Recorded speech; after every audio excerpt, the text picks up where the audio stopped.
我帮亲哥看塘养蟹，一年到头净赚198万，结果年底分红，他只分给我5万。他说船是我的，工人是我雇的，渠道也是我联系的，而我只是简单看塘抓蟹，没什么技术含量。嫂子周美琴在旁边嗑着瓜子。川啊，5万不少了，你上哪儿挣这个数？父亲沈德厚声音沉闷。你哥今年也不容易，7个蟹塘120亩，饲料人工哪样不得花钱？5万净落你口袋，知足。我妈的嘴唇动了又动，手里的抹布在围裙上搓了又搓，最终什么都没说。在这个家里，她说话的分量还没那片围裙重。我低头看着自己的手，这双手刚刚从蟹塘回来，袖口还湿着，指缝里嵌着洗不掉的黑泥，手背上的裂口被冬天的风一吹，让我想起抓石灰调水时灼烧的痛，想起7月的酷暑天，徒手摸塘底的泥测酸碱度，甚至2个月前还泡在冰水里收着最后一批蟹笼。就是这双手替我哥挣了整整180万，不敢嫌少。我站起来，把那5沓钞票拿在手里。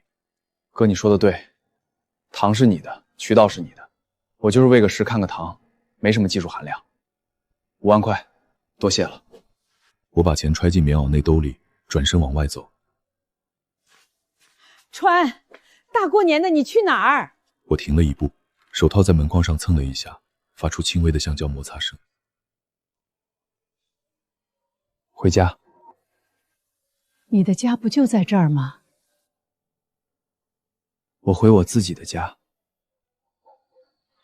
我的家在村子最边上，一间茅草顶的破瓦房。8年前我哥结婚，我爸嫌我那双手套看着晦气，让我搬出来住。推开门，冷风灌进来，灶台是凉的，枕头是一件叠起来的旧棉袄，墙角堆着几袋饲料和修塘用的石灰。我在门槛上坐下来，把钱从兜里掏出来放在膝盖上。5沓钞票，银行封条还是完好的，180万的净利润就换来了这600克的纸。月光从窗户纸上破洞里漏进来，在泥地上画出一个白色的方框。我把手套摘下来，迎向那皎洁的月光。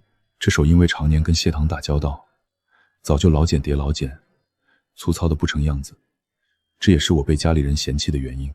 可他们不知道的是，这双手在水里比任何仪器都准，0点几度的温差，指尖一碰就知道，还有 pH 值0点几的波动，手指能摸出来。太滑是碱过头，太涩是偏酸，那些仪器测不出来的，这双手全知道。既然的亲情比糖水还凉，那我就用这双鬼手，在这片死塘里为自己刨出一条活路。第二天一早，我拿着3万块钱拍在老孙家的桌子上，要签下了那片碱得冒白霜的死塘，整整30年的承包权。孙家儿子看到我那坚定的眼神，直接愣住了。毕竟他爸没少在那个塘里栽跟头。老孙头还在养的时候，这片塘就是出不了大规格的蟹，同样的苗，同样的料，别人家3两打底，老孙家2两就算大的。他坚持了5年，从赚变平，从平变亏，最后一病不起。他儿子把他接走那天，老孙坐在轮椅上，回头看了一眼自己的塘，嘴里还一直念叨着酸。赵叔前年不死心，想低价包下来试试，最后在塘边蹲了一下午，抓了一把泥闻了闻，站起来头也不回地走了。后来有人问他为啥不包，他只说了5个字：土坏了，没救。这件事我自然是知道的，而我之所以还笃定包着蟹塘，是因为我之前去看过。老孙当年养不出大规格蟹，不是因为土从根子里坏了，而是因为它不换底，表层的有机质越积越厚，形成了一层强酸性的黑泥壳。只要把黑泥清掉，撒石灰调酸碱翻底暴晒，再养一季水草，就能把底质养回来。孙家儿子盯着我看好一会儿，把烟从嘴里取出来夹在手指间，他大概还在盘算，这堆废铁和烂泥塘荒着，每年还得交承包费。村委会催了好几次，让他把塘清出来。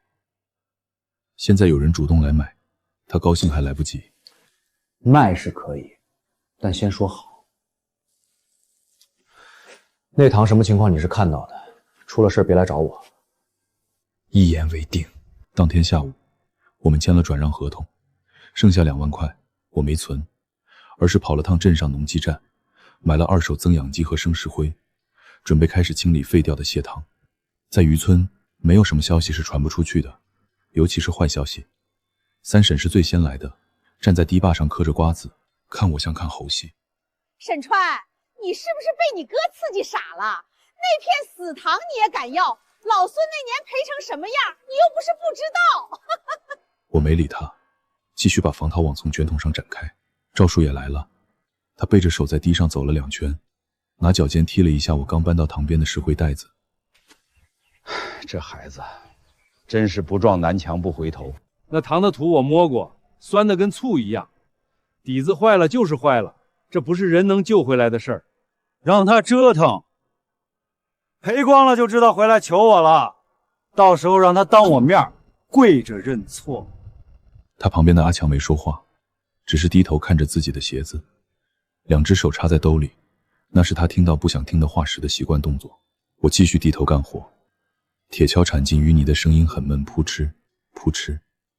那天傍晚，太阳快落山的时候，我直起腰，看见远处堤坝上站着2个人，是苏若兰抱着苏小月，旁边还站着李婶。李婶在跟苏若兰说话，声音压得很低，但我从她嘴型看得出一句话：寡妇门前是非多，你别跟她走太近。苏若兰没有回答，她就抱着小月站在那里。我把手插进兜里取暖，脑海里忽然浮现出苏小月去年除夕说的那句话：沈叔，你的手像老树皮呀。但是我妈妈说，老树皮底下会长出新芽呀。新芽芽。我低头看着脚下那片被翻了表面的黑泥，这片塘的皮也是黑的、裂的、烂的，但皮底下有黄土，活的黄土。一个人一双手，我从大年初3开始修塘，一个人从大清淤泥开始，然后是撒石灰，石灰粉装在塑料桶里，用手抓着往水面上撒。我左右看了看没人，犹豫了一下，把帆布手套摘了，裸手伸进石灰袋里开始撒，抓一把出来，细白的粉末从指缝里往下漏，灼热的石灰像火炭般烧裂了我的旧伤。我没停，继续撒，酸化层在往外渗酸，石灰跟不上，前面清的淤泥就白干了。接着灌新水，我一个人扛着100多米的塑料水管，在堤坝上来回跑了不知道多少趟，肩膀上的皮也被磨破了一层。水灌满的那天晚上，我在塘边坐了很久，月亮很亮，照着新灌满的这片水面，我把帆布手套摘了，把双手放在月光底下，摊开食指，裂口比年前更深了，掌心的水泡也被铁锹柄磨破了。我把手慢慢伸进水里，手指感受到的不只是温度，还有水的密度、粘度，溶解了什么。灌进来的新水带着泥沙，有点浑浊，但这是正常的。手指碰到塘底，不再是那种阴冷的锋利刺痛的酸水感，而是黄土和新鲜塘水混合的淡淡泥腥味。水正在慢慢活过来。就在这时，远处传来几声脚步声，很轻。我转过头，看见堤坝上站着一个人，苏若兰走了过来，这次没带小月。我猜你肯定没吃饭。她把暖壶放在我旁边，又从衣服兜里掏出一个塑料袋，里面装着几个馒头。红枣枸杞茶，热的。馒头是我自己蒸的，可能有点凉了。小月呢？在李婶家，今晚李婶包饺子，叫她过去吃。她顿了顿，我跟李婶说了，我来给你送点热茶。她说跟李婶说了这几个字的时候，语气比平时重了一点。我明白她的意思，她是正大光明来的，不怕人说闲话。我把暖壶盖子拧开，倒了一杯，双手捧着暖手，热从杯壁传到掌心，橡胶手套开始发烫，裂口在热气里微微发痒，那是在愈合的迹象。苏若兰在我旁边坐下来，就坐在塘埂上，也不怕泥蹭到裤子上。她的目光落在我手上，我摘手套倒茶的时候，把手套取下来放在腿上了。这杯热茶正被我那双手捧着，月光下每一条裂口都清晰可见。她看了半天，然后开口了：沈川，我问你一件事儿。你说。你的手疼吗？不疼。你骗人！他说这句话的时候，语气跟苏小月一模一样。我没回答，馒头噎在喉咙里。我低头喝了口茶往下送，他把目光从我的手上移开，看着面前的糖水。去年8月前，我犯过一次傻。我跟你说过，你帮我开增氧机调水位那次，其实不是那天我发现你的。再早一点，7月的时候，有天傍晚，我从镇上买菜回来，骑电动车经过你的塘，你在塘边弯着腰捞水草，2只手都泡在水里，手套也没戴。我远远的看见你的手了，我当时确实吓了一跳，不是吓你那双手长得难看，是吓它的工作量。我看到你手指上的口子，就知道你这一天没闲着。那时候是傍晚，你还弯着腰在水里，周围没人帮你。然后呢？然后我就记住了，不是说记住了你手的样子，而是记住了你干活的时候身边没人。风从芦苇荡那边吹过来，带着泥土和干草混合的冰凉气味。我丈夫，他走了3年了。他在的时候，我们家养的不是螃蟹，是鱼。他每天天不亮就去塘边，天黑透了才回来。回来第一件事是洗手，怕我嫌腥。但是他再怎么洗，手都回不去了。第3年那年冬天，他的手指全是裂口。我不让他碰水，他还偷偷帮我洗碗。洗洁精渗到口吻里，疼得他在厨房里嘶嘶的倒吸气，还不让我听见。巡堂出事那天早上，他出门之前用纱布把裂口最深的那个手指包了一下，说怕在水里泡久了感染。那天傍晚我接到电话赶到塘边的时候，他那只缠着纱布的手正浮在水面上，纱布散了，在水里像一朵白花。风更冷了，我把手套戴上，戴的时候有些用力，把虎口的疤割了一下，然后就听到他说：我心疼他的手，但我敬他的手，那是男人养家的手。他站起来，拍了拍裤子上的泥，然后从布包里又掏出一样东西。我猜你的手套早就磨烂了，我拿边角料做的，不一定合手。那是一双自己缝的棉线劳保手套，针脚不太整齐，但缝得很紧，手背的地方加厚了一层绒，用的是深蓝色的棉布。我接过来慢慢戴上，棉线微粗，正好裹住开裂的指缝，不磨不勒，厚绒垫在手背上，风一点也透不进来。把饺子吃了吧，别凉了。说着头也不回地转身离去。我把保温盒放在膝盖上，一个一个地吃着饺子，看着他走远。2月里的一天，我去镇上买增氧气配件，回来晚了。路过我哥那栋小楼的时候，我听见嫂子的声音从2楼窗户里传出来。我跟你说，海峰，你那个弟弟将来迟早要咬你。你看他那双手套，一年四季摘都不摘，里面不定烂成什么样。村里谁不知道他手有问题？老赵家那丫头相亲见了一面就跑，跑得跟见了鬼似的。你知道背后人家怎么说他？鬼爪子！跟你做生意的那些客户，要是看见你的技术骨干长了一双鬼爪子，人家还敢跟你签合同吗？我哥的声音闷闷的，听不清说了什么。什么技术？他不就是天天戴个破手套在水里搅和吗？我告诉你，趁他现在还没成气候，把他摁住了。你以为他买那片死塘是为什么？那是给自己留退路。他修塘就是为了单干，等他修好了，第一个咬的就是你。剩下的我没再往下听，只是把零件重新码好，慢慢推着3轮车往前走。我本以为这只是一场小闹剧，直到除夕那天下午，我哥打来电话，说妈让我回去吃年夜饭。堂屋里依旧开着取暖器，桌上摆了10来个菜，比往年都丰盛。我爸看见我进来，指了指桌角，坐那边。桌角离取暖器最远的位置，每年都是那个位置。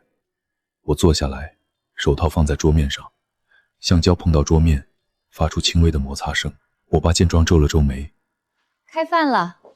嫂子从厨房端出最后一道清蒸鱼，我哥开了一瓶白酒，给我爸满上，又给自己倒上一杯。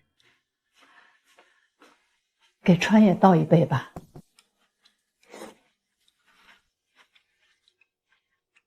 他喝不了白的，是吧，川？叔叔，你为什么吃饭还戴手套呀？你的手怎么了？吃饭戴手套，也不嫌脏。把手套摘了呗。都是一家人，怕什么？过年了，大家开开心心的，你戴个手套多见外。就是，年年戴个破手套吃饭，像什么样子？你嫂子让你摘，你就摘了。我看着他们，一桌人，5双眼睛。我慢慢把手套摘下来，右手先，然后是左手，10根手指露在灯光下，关节粗大变形，手背上的老茧像龟裂的河床。嫂子的筷子从手里掉下来，然后她发出一声尖叫，这尖叫不是撞了，她是真的被吓到了。只见她猛地站起来，椅子往后倒在地上，指着我的手，嘴唇在发抖，但一个字也说不出来。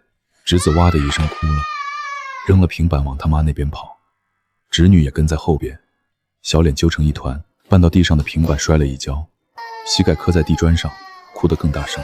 带上，赶紧带上！大过年的，你出来吓人，你安的什么心？让他走，让这孩子了，让走，让他走，让他走，赶走，让他走，还让孩子了，让孩子了。我慢慢把手套带回去，一只一只把胶布缠紧。然后我站起来，推开椅子，转身往外走。站住！我没停，走到门口，回头看了一眼，我哥依旧坐在桌边，自始至终没说一句话。他在烟雾里眯着眼，看不清表情。我走回村边的瓦房，轻轻摘下手套，坐在门槛前，听着远处传来的鞭炮声，别人家在守岁、吃饺子、看春晚，我这里只有风声。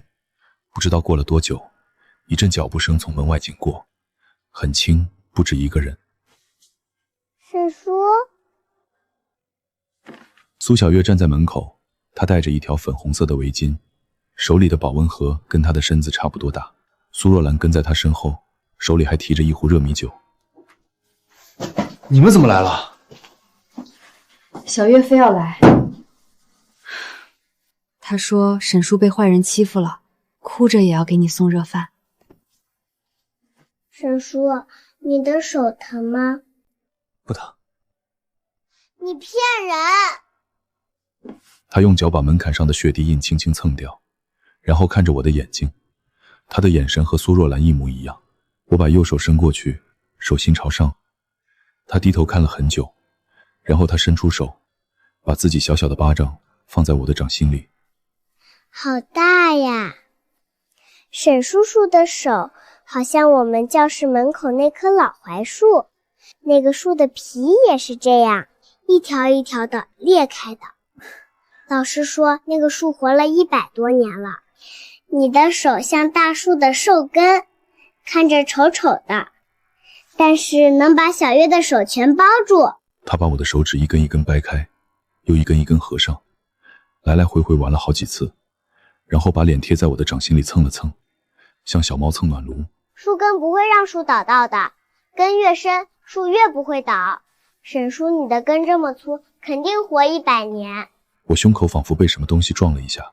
苏若兰在旁边坐下来，把保温盒打开，倒了3杯米酒，给小月也倒了一杯，她杯子里是白水。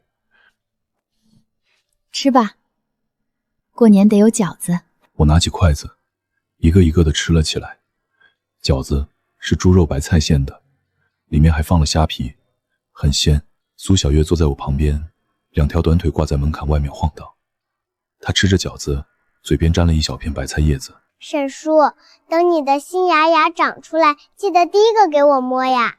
苏若兰把她嘴角那片白菜屑粘掉，顺便把自己眼角边要落下来的东西一块抹了去。我看着自己那双丑陋的手，月光从窗户缝照进来，把苏小月的影子投在我手上。那个小小的黑色影子正在用手掌比着一个包住的动作，像刚才我把她的手包在掌心里那样。远处有人放烟火，手持烟花棒，一簇一簇的金色火花映在窗户纸上。我把手翻过来，掌心朝上，裂口边缘结了一层薄薄的暗痂，这是愈合正在发生的信号。老树皮底下会长出新芽芽，今晚才算是我的年夜饭。3月头苗季，我把糖灌满新水，去隔壁县一个不太出名的育苗场挑苗。育苗场老板姓冯，50多岁，墙上挂着一排养殖技术的获奖证书，都是10几年前的了。就是因为不太会做生意，规模一直起不来。买苗？买苗。要多少？30亩的。我这里有批扣蟹，个头偏小，但活力不错。你要的话，我自己挑。苗的好坏，得靠这双手感受。冯老板看着我的手，愣了一下，但他没说什么，只是把装着苗筐的泡沫箱搬到池边，然后看着我挑苗。我每捏住一只扣蟹，都用拇指轻轻按着它的壳，壳内那层新壳正在形成，但尚未变硬的微妙弹性。这种感觉是任何仪器都测不出来的。紧接着我又拨了拨蟹腿，腿要有力，拨一下能立刻弹回来。最后掂重量，同样大小的苗，重的说明肉质饱满，一共挑了10几筐，让我淘汰掉将近一半。冯老板在旁边看得眼睛都直了。小伙子，我卖了这么多年苗，你是挑的最仔细的一个。你是哪个大养殖场的？不是大养殖场，就30亩。30亩你挑成这样，每年就投一次苗，苗不挑好，后面全白干。你这双手在水里蹲了多久才练出来的？泡了15年。冯老板闻言没再说什么，帮我把挑好的苗装进泡沫箱后，又多给了我2筐。回到自己的塘，我开始养水。撒石灰那天，我把手套摘了，石灰调配比例，戴着手套，感觉不到颗粒在水里的扩散速度，石灰粘在伤口上，烧得刺疼。我咬着牙继续干。半个月后，水养好了，我摘下手套，把手慢慢伸进水里，手感刚好，不滑不涩。塘底的伊乐藻从泥里钻出嫩白的根，我把那批扣蟹苗轻轻倒进水边。蟹苗入水，没有四散乱爬，而是慢慢往下钻，找水草的根部藏起来，然后是分段增养。我把增养分成早中晚3个时段，3个功率档。凌晨3点到5点那个时段，我把增氧机调到最小功率持续运转。这个功率是我用手心朝上放在增氧机出水口，反复调了10几次才找到的。手掌感受到的水流推力不能太猛，也不能太弱，刚好把掌心托住，手指微颤，但手腕不晃。这个力度就是螃蟹最舒服的增氧强度。饲料也是自己调，螺丝肉打碎，掺玉米粉和麦麸，手捏饲料瓶粘度判断含水量，蜕壳前期加碾碎的螺丝壳粉和蛋壳粉，手指碾过粉末，感觉颗粒粗细。9月育肥期用煮熟的玉米，蒸透的鱼块，剁碎的棒肉，再加一点点酒糟，手抓一把料，感受粘稠度和气味。这味道，蟹一定发狂。每天凌晨4点多起来划船投料，那时候天还没亮，塘面上飘着一层薄雾。我把手探进水里撒料，螃蟹闻着味往船边聚，大钳子钳住饲料团往下拽，抢食的力道一天比一天猛。4月中旬，塘里的水草疯长，伊乐藻窜到及腰高，苦草在水底铺成厚厚的地毯。5月初，赵叔路过我塘边，蹲下来把手伸进水里摸了摸水草，又捧起来闻了闻，抬头看着我，眼里是说不出的震惊。我养了30几年的螃蟹，这片水面透出的颜色和整个村所有塘都不一样。6月入梅，连续3天暴雨如注，入梅第3天晚上不对劲，我在塘埂上巡查排水口，把手插进排水渠的水流里，手指一进去，指尖就触到了一种异常的黏滑感，带着轻微的刺激性，指尖有微微的灼烧感，是硫化氢。暴雨气压骤降，塘底泛涌，硫化氢正在释放，再不出手，天亮之前整塘都会翻。我跑着去开增氧机，一台接一台，全部推到最大功率，然后扛出石灰袋，把石灰粉一铲一铲撒进排水沟，石灰粘在手上，被雨水一冲成了细浆，灼痛从指尖烧到手腕，旧裂口全被烧开了，血水混着石灰浆往下淌。这么晚，谁的电话？沈川，你哥的塘水全溢出来了，防潮网冲开了，阿强打不通电话，螃蟹往外爬了。海丰那边出事了。沈海峰的塘边已经乱成一锅粥，水漫过了堤坝，防潮网被冲开一个2米多宽的大口子，螃蟹像潮水一样往外涌，大的夹着小的，公的拖着母的。我哥站在塘边，满身酒气，站都站不稳。阿强呢？阿强呢？他回家了。我看着他站在那里，穿着干干净净的冲锋衣，手上夹着烟，除了喊什么都不会。我没再说话，而是跳进齐腰深的水里，水冷得像刀子。我摸到防逃网的断裂处，把卷起来的网片一点一点展开，找到断裂的铁丝头，开始重新绑扎。手在水下看不清，全凭触觉，铁丝扎进手背的皮肉里，血一冒出来就被浑水冲散。我咬着嘴唇没有抽手，抽手的话，这节铁丝就会把整个网口重新撕开。我忍着痛把铁丝弯过来拧紧，缠了3圈，压死。花了40分钟，把那道口子补好了。接下来交给你了。凌晨4点半，我爬上堤坝，瘫在泥地上喘着粗气，手上的伤口被泥水泡得发白发胀。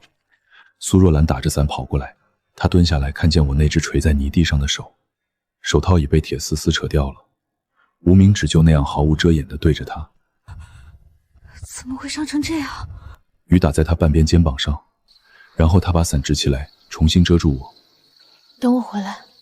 她说完转身就往卫生所跑。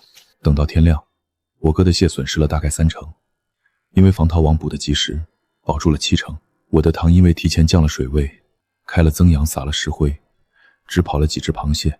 忙完这一切后，我慢慢走回自己的瓦房，门口放着一碗姜汤，还热着，碗底压着一张纸条，字体写得歪歪扭扭，刚刚能看清写着的字。沈叔，给你喝，不辣。我帮你放了红糖。就在此时，苏若兰从卫生所出来，手里拎着一小袋碘伏和止血棉。她把我右手拉过去，用碘伏棉球轻轻点在那只无名指上。药水碰到甲床的破口时，我整个人抖了一下。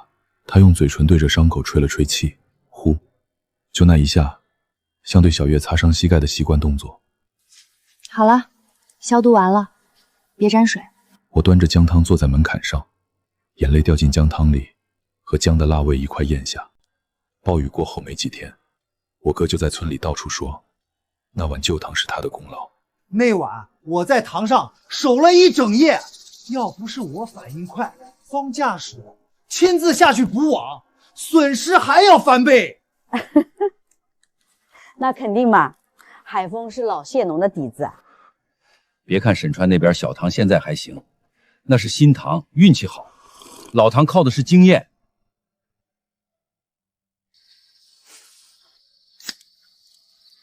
川哥，那晚是你。我第2天回去一看，补的网就知道那手法，村里没有第2个人会。要不要我去给大伙说清楚？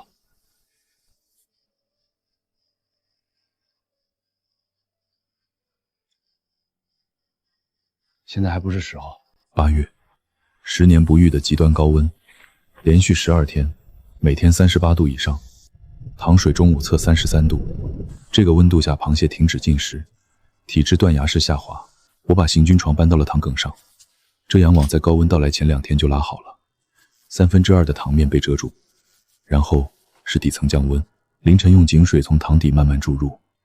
我把左手手套摘了，整只手泡在水里测水温，28度，必须让底层水温保持在这个数字。高1度螃蟹就开始休眠，低1度刺激不够。由于手在水里泡得太久，起皱发白，指缝里的旧伤被水泡开，又痒又刺。投喂改到凌晨4点，料减到平时1半，配方全换低蛋白、高纤维，手捏饲料捏成小块，靠掌心的压力感受粘度。巡查从1天2次变成每2小时1次，手探进水草摸底溶氧，伸进排水沟测有没有硫化氢苗头。晚上打着手电看水面有没有螃蟹爬上岸。阿强来送过几次吃的，他每次来都带馒头和榨菜，有时多一瓶冰镇矿泉水。有一次走出去又回头，声音被热浪压得很闷。川哥，你哥那边没拉遮阳网，增氧机也没开，他说费电，自己躲在屋里开空调打牌呢。第9天，我哥的糖螃蟹大面积上岸。第10天开始死蟹。第11天时候，他慌了，让人把所有增氧机全开，但那几台机器平时不开，一开全速转了几小时就冒烟停摆。他又投药，不知道什么消毒剂，称桶往水里泼。阿强劝他别这么干，他不听。第2天死蟹飘满塘面。第12天高温结束，我哥的糖死了一半，我的糖损失不到 5%。遮阳网扛住了直射，井水和分段增氧，让底层始终保持在28度以下。凌晨4点的低蛋白投喂，让螃蟹扛住了基本代谢。9月最后一次蜕壳，我的蟹因为高温期保住了底子，蜕壳整齐，公蟹普遍3两以上，母蟹奔2两5，而我哥的蟹体表严重透支，蜕壳率低，规格普遍小了1档，1两差3成价。他这次栽大了。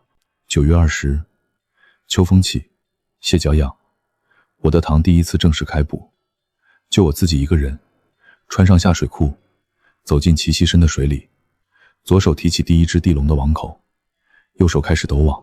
第一笼出水的时候，塘边已经围了一圈看热闹的人，我没注意他们什么时候来的。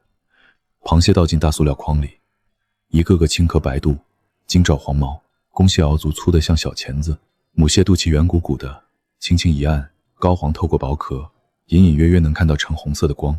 老邱蹲在塘边，他是苏若兰打电话叫来的。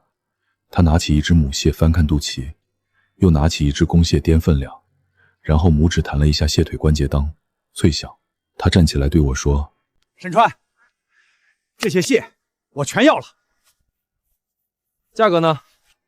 规格以上，按市场最高收购价，母蟹3两以上的300一斤，公蟹4两以上的260一斤。等等！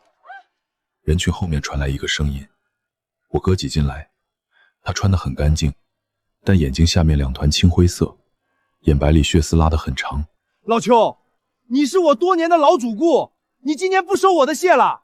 老邱看看他，又看看我，把螃蟹轻轻放进筐子。海峰，我看过你的蟹，个头小，空壳多，软壳比例也不低，我收了卖不出去，你带到批发市场去试试吧。你，哼，生意归生意，东西不行，我不能砸了自己的招牌。川啊，你开个价。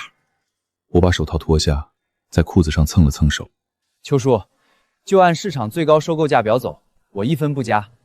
老邱愣了好一会儿，然后笑了。哈哈哈哈！你这孩子懂事，往后你的蟹我全包了。第一笼出了180斤成品蟹，按均价算，这一笼就值5万多，比我哥去年分给我的全年工钱还多。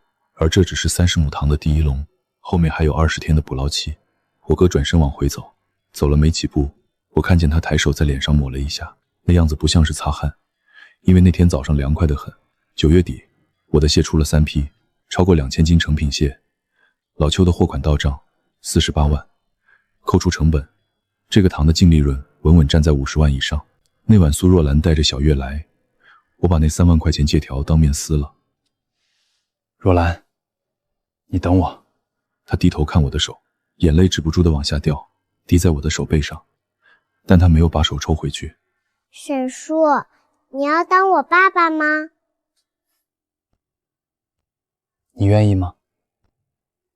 愿意。他扑进我怀里，脸贴着我的手背。你的手像老树皮，但是老树皮底下会长新芽芽。你答应过的。是的，我答应过。10月初，一场罕见的秋季台风海燕正在逼近，气象台红色预警，所有蟹塘都在疯狂抢收。我没抢收，只是将防逃网加固了一遍，沙袋垒上堤坝，增氧机全调到低功率持续运转。赵叔路过我塘边，急得直拍大腿。沈川，你疯了！人家都在抢收，你怎么还加固？台风来了，螃蟹全得冲走。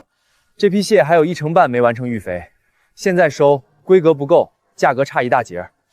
台风过后，螃蟹会有一波抢食高峰，只要塘在，最后这波育肥能把规格再往上推一级。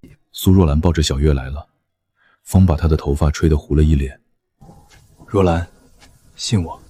我把手伸给她看，月光下那双手套已经磨得露出了指关节的皮肤。我怎么会不信你？我帮你去告诉老邱，台风过后第3天来收蟹。10月5号傍晚，台风登陆，风力14级。我穿上雨衣，头灯绑在额头上，风大到在堤坝上站不直，雨横着打过来像鞭子抽。我一趟一趟在堤坝上寻，突然脚趾踢到了一股往外猛冲的水流，堤坝底下穿了洞，一个正在扩大的管涌口。我扛着沙袋冲过去，一个沙袋压上去，水从2侧挤过来，第2个压，第3个，水流把沙袋底下的泥又掏松了一点。我把手套摘了，裸着手去摸豁口的确切边界，水冲击虎口的伤疤发出嗡的一下刺痛。摸到了，就堤的墙接缝处被冲开，一个大约2拳宽的缺口正在往里灌泥浆。我从旁边垒了6个沙袋，把底下掏了3排10字叠法压实堵住，来回跑了6趟，趴在最后一个沙袋上喘气，把脸贴在粗糙的麻布袋上。凌晨4点，台风中心过境，防逃网基本完好，增氧机还在低功率转着，12台没有1台停转，堤坝上沙袋压得严实。我的蟹没跑，台风把整个塘底搅了一遍，等于全塘大换水，溶氧升上去，底质改善，气温一回弹，螃蟹食欲疯了似的涌上来。我把备了半个月的特制育肥料分批往下投，连续10天，螃蟹体重大幅增长。原来3两的公蟹，现在长到了3两5，2两5的母蟹长到了3两。老邱再次来塘边，倒吸一口气。台风过后还能把蟹养到这规格，我收了30年螃蟹，跳到头回见。这是极品，这批价格我要加。公蟹3两5以上的420一斤，母蟹3两以上的380一斤。这批台风蟹出了600多斤，加上之前出货30亩塘，全年总销售额71万，净利52万。我哥那边呢？台风前他疯狂抢收，不管规格不分，软硬全捞了。老邱看了一眼，扭头就走。他自己拉到批发市场被同货价，收走1斤80块，120亩，亏了30万。但这些数字马上就不重要了，因为最重要的东西，在我塘底最深那片水区，一排用遮阳网蒙住的网箱，除了每天凌晨4点半划船进去喂食的我，这世上没有第2个人知道里面养着什么。那些螃蟹是8月高温期间发现的。那天我巡塘到最深处，把手插进塘底的淤泥里摸底质，手指碰到几只幼蟹正在水草根里抢食一颗螺丝，个头比旁边同伴还小半圈，但抢食的劲头凶得离谱，一只冲上去钳住螺丝壳往嘴边扯，另外几只围攻上来钳住他的腿往外推，比他们大1截的螃蟹全被赶得远远的。我立刻把他们捞上来，单独放进一个网箱里，沉在最深的水域，用遮阳网蒙住。后来陆续又发现几只同样脾性的，也都放在了一起。我给他们单独开了饵料，螺丝肉加倍，骨粉比常规料多放1成，掺一点点酒糟，让蛋白质先做轻度发酵。这种料不能多用，容易伤肠胃。但让我没想到的是，这几只的消化系统异常强壮，每次手册底部的排泄物都很干净。每天凌晨4点半，我划着小船摸黑进去喂，风雨无阻。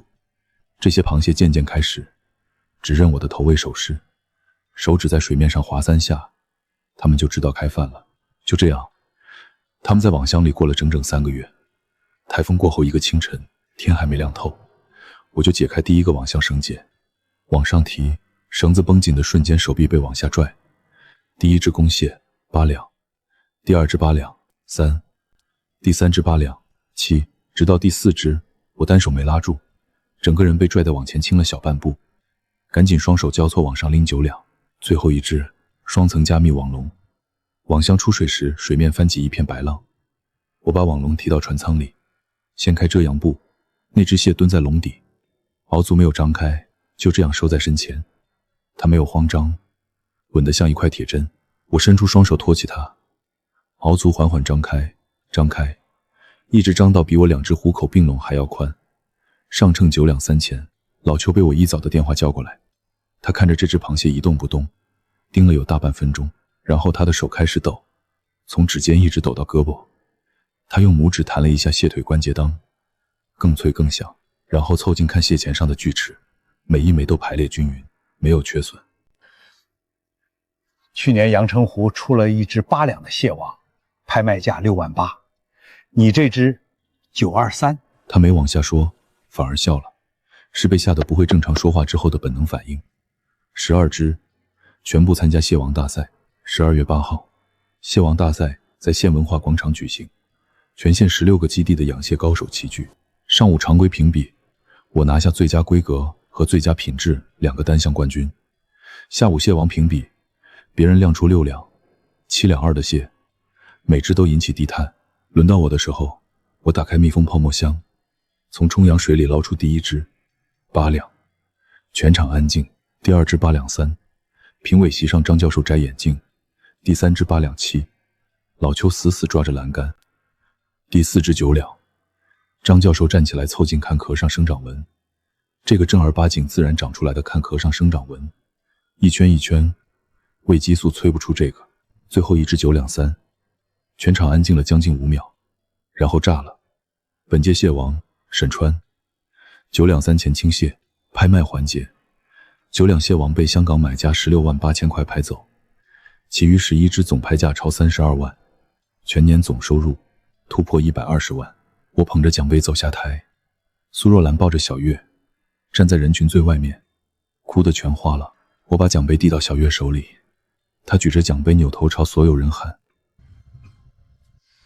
我爸爸是蟹王！然后我在全县蟹农面前单膝跪下，把手套摘掉，把手放在自己膝盖上，那只丑陋扭曲的手掌朝上放在他面前。苏若兰，你愿意嫁给我吗？她捂住嘴，眼泪从指缝往外涌，然后用所有人都听得见的声音说：傻子，愿意。而就在我求婚成功的同时，却接到医院那边打来电话，我爸要心脏搭桥，手术费15万。电话是我哥打来的，声音哑的像被盐渍过的老鱼干。沈川，爸要做手术，你能不能先垫一笔钱？手术很成功，1周后我收到一封信，是他口述让护士代笔的，说不求我原谅，只说他错了，说当年赶我出门就错了，说我是怪物，更是错上加错，说医生告诉他手术费是我付的，他还不起了。我把信折好，放进抽屉最底层，然后去看老邱帮我在隔壁村找的60亩新塘，怎料却碰到了我哥。他瘦了很多，眼窝凹下去，背也弓了，嫂子跟他离了，孩子选择跟着嫂子，房子卖了，车也卖了，还倒欠银行30几万。他站在我新塘的堤坝上，看着正在扩建的塘面，嘴唇动了大半天，说了一句：弟，我错了。我看着这个我喊了24年哥的人，以前说话永远居高临下，现在弯腰驼背，像个被抽了筋的。我没资格替你受这份苦，但如果你想再来，先学会把手插进泥里。明年3月我这边缺人手，你要是愿意从零开始，来找我。他站在那里，低着头，肩膀一抖一抖的。我转身走回塘边，把手套摘下来，继续把手伸进水里。春水微凉，塘底的伊乐藻正在发芽，软软的嫩叶从指缝间穿过。这片水从前也是死塘，全村都说救不活。我用这双被他们惧怕的鬼爪子，一寸一寸地把它救活了。这世上最贵重的东西，往往包在最粗糙的壳里。螃蟹如此，人也如是。我抬起头，苏若兰站在塘埂上，手里端着一碗热茶，小月拉着她的围裙角，2条小辫子在风里一甩一甩的。爸爸快回来，妈妈炖了排骨。我朝他们走过去，苏若兰把茶递到我手里，低头看了一眼我那双没戴手套的手，然后用自己的手掌把它们包起来，凉了。她说，茶还是手都凉。她把我的手贴在掌心里，中午炖了汤，回家喝。